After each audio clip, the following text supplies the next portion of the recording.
Toronto FC drew Atlanta United with a last-minute goal and a weekend full of last-minute goals. Both teams were missing key players, most notably Atlanta missing Thiago Almada and Toronto missing Michael Bradley. So how did they get on without them? Let's take a look. So Toronto lined up with the 4-3-3, pretty classic, and Atlanta with the 4-2-3-1. So what Toronto do is push the fullbacks very high and use this pivot midfielder to either come back and form a back three, or he'll come out wide, cover one of the fullbacks, or this midfielder will come out wide and cover the fullbacks. Now, Toronto didn't have a whole lot of control in the center area of the field, and that's likely due to missing Michael Bradley. He's put up above average statistics in ball progression and passing, so he's been a key player missing.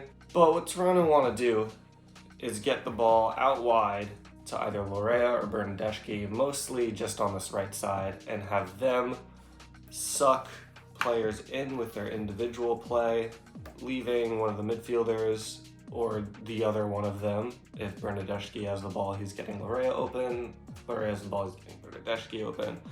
Find space and get in.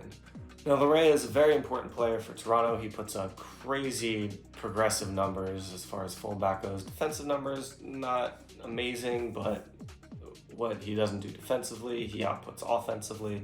As far as how Atlanta was trying to deal with this, they were putting on a pretty hard high press, yet led by Giakoumakis.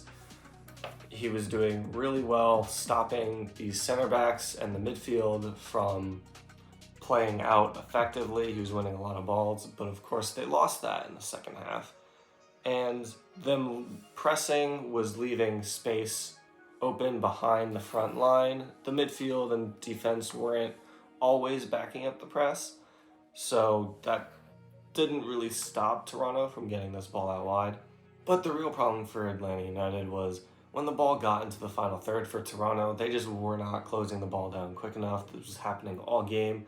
And these two elements, Atlanta not closing the ball down quick enough and Toronto's play on the right side, is what came together and resulted in the first goal. So here we can see in this very blurry picture of Lorea, he's pulling two Atlanta defenders out of position, leaving Bernadeschi wide open in the middle. And they make use of this. The ball gets to Bernadeschi, back to Lorea, and Bernadeschi is going to get the ball here. Now he's drawing Atlanta defenders into him, leaving this massive gap of space that Lorea can just waltz into.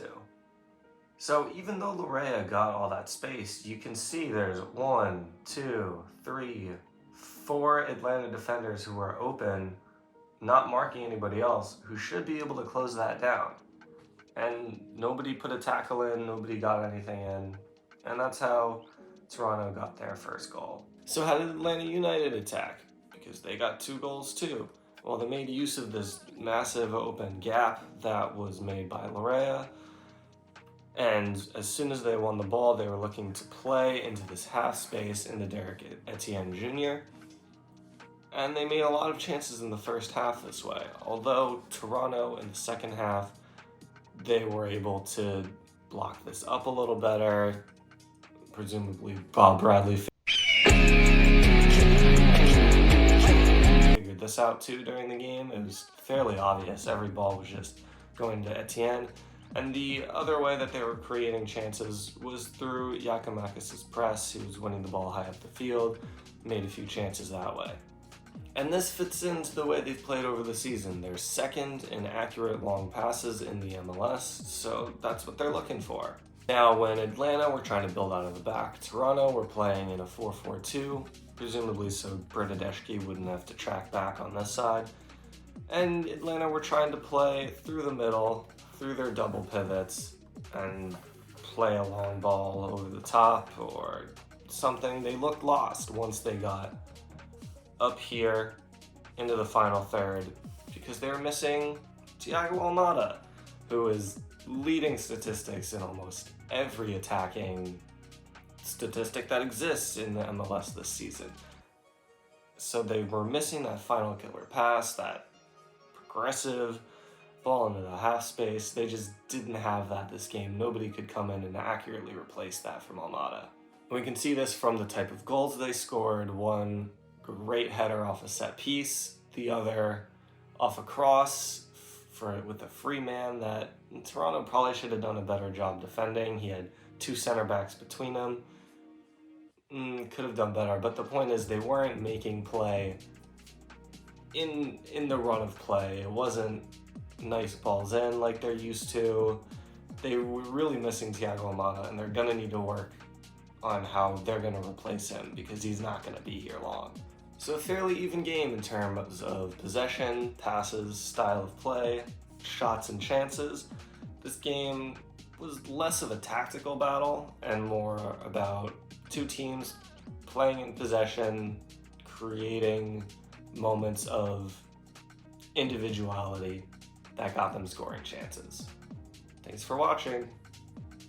Thanks again for tuning in to another episode of the Backseat Soccer Show Tactical Analysis. Hope you enjoyed it. If you did, remember to give a like and subscribe if you want to see similar content. Give us comments down below for any way we can improve and any specific games you would like us to review in the future. Thanks, and I hope you have a great day.